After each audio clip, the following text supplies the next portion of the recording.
love triangles, airship battles with big birds, moon obsession, dime store Sephiroths, and best of all, pirates.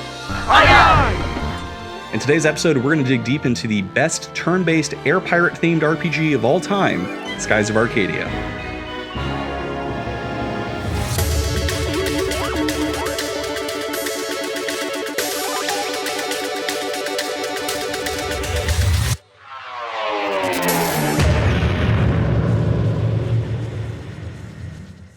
Hey everybody, first off, I'm very excited to talk about one of my top 10 games of all time. I played Skies originally on the GameCube when I was in 8th grade, and I absolutely loved it. You wanna get down? Yeah. I loved the music, I loved the unique steampunky world of Arcadia, and I love that the story was both funny and serious at times. This is a game that's really fallen through the cracks culturally, as there hasn't been a sequel or remaster or anything, which is unfortunate, but for those that have played it, you'll know that there really isn't anything like it. So let's get into why this game is great and why it's aged so well. Skies of Arcadia takes place in a Robert Louis Stevenson / Jules Verne inspired world, where people live on floating islands and sail the skies in ships powered by the 6 elemental moons. Our main character is Weiss, a charismatic young pirate who dreams of seeing the world and being the captain of his own ship. Weiss and his childhood friend Aka both work for his dad, leader of the Blue Rogues, who are altruistic Robin Hood pirates that only steal from the rich. The story begins with the cruel and militant Valuan Armada chasing after a mysterious young woman named Fina. The Blue Rogues intervene and rescue Fina, taking her back to the safety of their home base in the creatively named Pirate Island. Fina develops a friendship with Weiss and Aka and explains to them that she is a Sylvite, one of the last members of an ancient, almost extinct civilization, and that she was sent on a mission to collect the 6 moon gems, very powerful MacGuffins that the Armada will use to summon long-forgotten Gaigas, powerful creatures that could be used as a weapon to destroy the world. That is, if our heroes don't get to them first. So begins the journey of Weiss, Aka, and Fina to travel the skies of Arcadia to collect the 6 moon gems and to thwart the plans of the evil Valuan Armada. Released by Overworks, a subsidiary of Sega, Skies of Arcadia is a one-of-a-kind role-playing game originally released on the Sega Dreamcast in the year 2000, and released as Skies of Arcadia Legends 2 years later on the Nintendo GameCube. Skies of Arcadia's initial premise, according to producer Reiko Kodama, was to make a game that would have the atmosphere of adventure and discovery, based on the historical Age of Discovery, which took place loosely between the 15th and 17th century. But rather than European settlers sailing the ocean, this game would be about pirates sailing the open skies. Originally planned for the Sega Saturn, Skies of Arcadia was upgraded to the upcoming Dreamcast to take advantage of its hardware capabilities. Also, during the late 90s, Square Enix, formerly just Square, was killing it in the JRPG department with their Dragon Quest and Final Fantasy games, and Sega wanted to carve out their own space in the RPG world, and a fully 3D role-playing game on the brand new Dreamcast was just what they needed.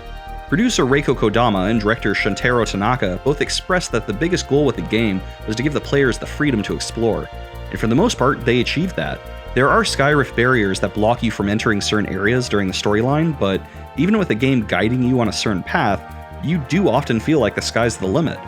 Another notable feature that made this game stand out is its spirit of hopeful optimism, especially through the protagonist Weiss. "Positive and cheerful is what we're going for," said Kodama. "Serious and dark RPGs are all the rage, and so in response, we wanted to do something lighter and more adventurous." Compared to other games of the time, Skies was rather progressive. Tanaka and Kodama thought it was important that Aka and Fina were on equal footing with Weiss, rather than just being damsels in distress. Their character development and stories do reflect that positive feminist message. Other minor characters, not so much. Skies was localized in English by just 2 dudes, Chris Luchik and Clayton Vorlik, who took a lot of liberties with the script, pretty much completely rewriting all the characters' dialogue. Subsequently, certain characters in the English version have completely different personalities. Ramirez, for instance, is obsessed, perhaps to either a romantic or at least dogmatic degree, with Boss Galcian. In the English script, this was majorly downplayed. Luchik and Vorlik said their main inspiration for the writing was Joss Whedon, which actually explains a lot. Thematically, Skies of Arcadia is most inspired by Robert Louis Stevenson's Treasure Island. Visually, said Tanaka, the game is inspired by the works of Hayao Miyazaki, specifically Castle in the Sky. When Skies was initially released, it got high marks from critics. Years later, the development team announced that they were in the planning stage for a sequel, but that got put on an indefinite hiatus while members of the team got pulled off to work on other projects. A sequel 20 plus years later doesn't seem likely, but you never know.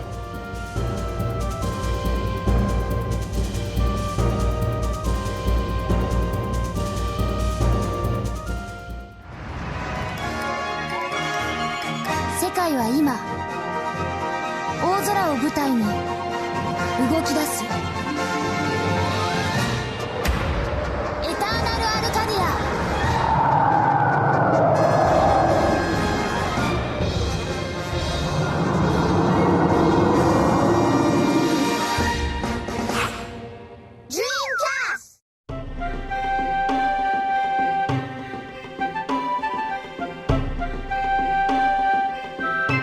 The gameplay of Skies of Arcadia plays out like a traditional RPG, with dungeons to explore, elemental-themed magic to learn, and lots of random encounters. The turn-based combat is relatively simplistic, but there's enough nuance to keep things interesting, especially during boss fights. As the game progresses, your combination of special moves and strategic use of filling the focus bar will keep the combat engaging.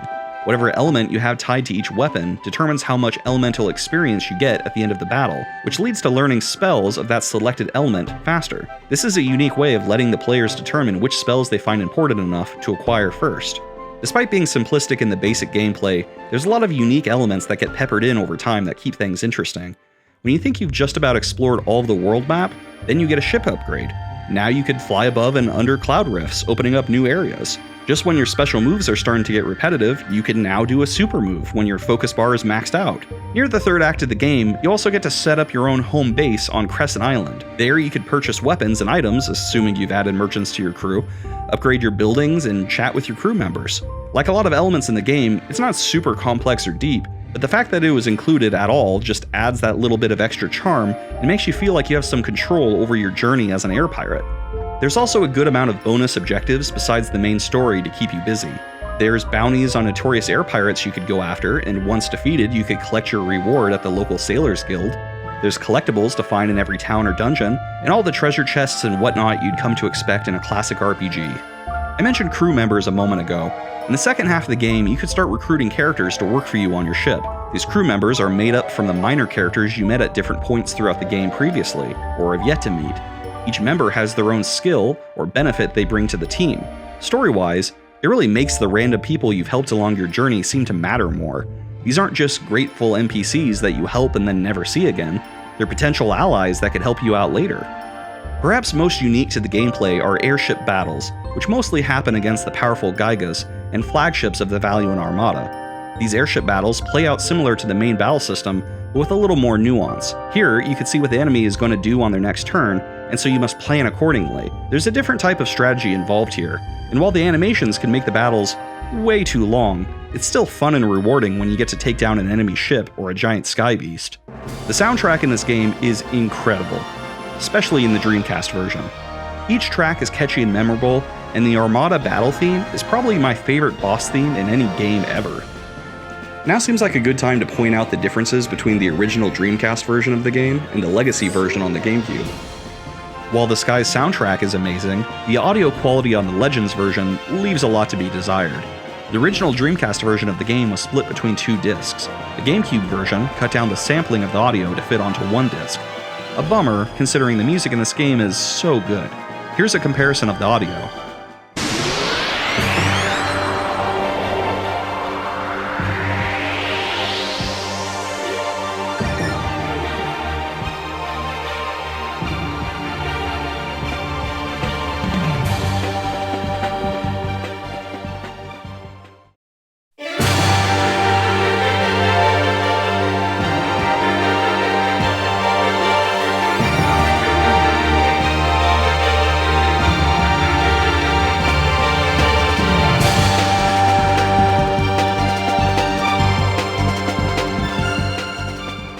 Another advantage the Dreamcast has over the GameCube is the inclusion of the Pinta's Quest minigame. Pinta, the little chubby lad that you originally met at Sailor's Island, is the star of the show here.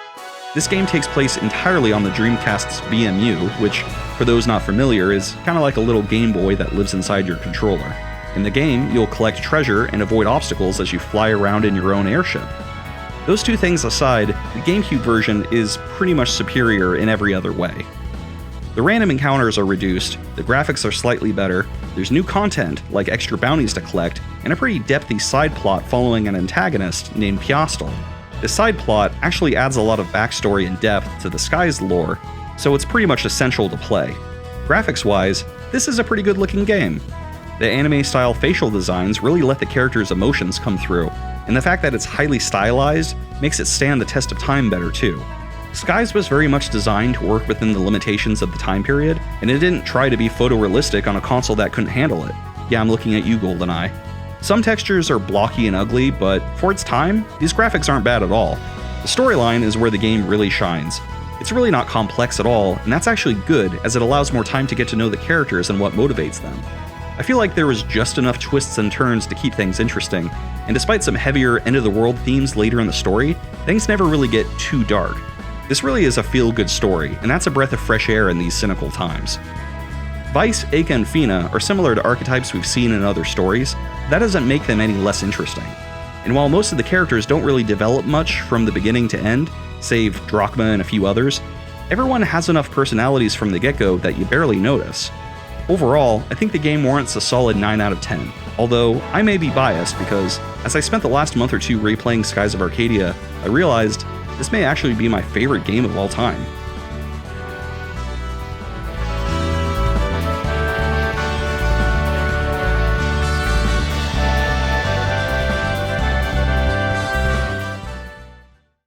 Now, before we go, I wanted to mention my very favorite moment of Skies of Arcadia. Do you want to get down? Yeah. Early on in the game, the Moramban belly dancer Belina reveals herself to be the Valuan Admiral Beliza, gasp. She does this by taking off her two-piece belly dancer outfit to reveal that she somehow has her full naval uniform on underneath, even though that's clearly impossible. It's the most ludicrous part of the game, and it always cracks me up. I want to thank you all for watching my video. If you like this retrospective, make sure to check out my other Skies of Arcadia videos. And also likes, comments, and subscribes help my channel grow, so they're always appreciated. Till next time. Hi.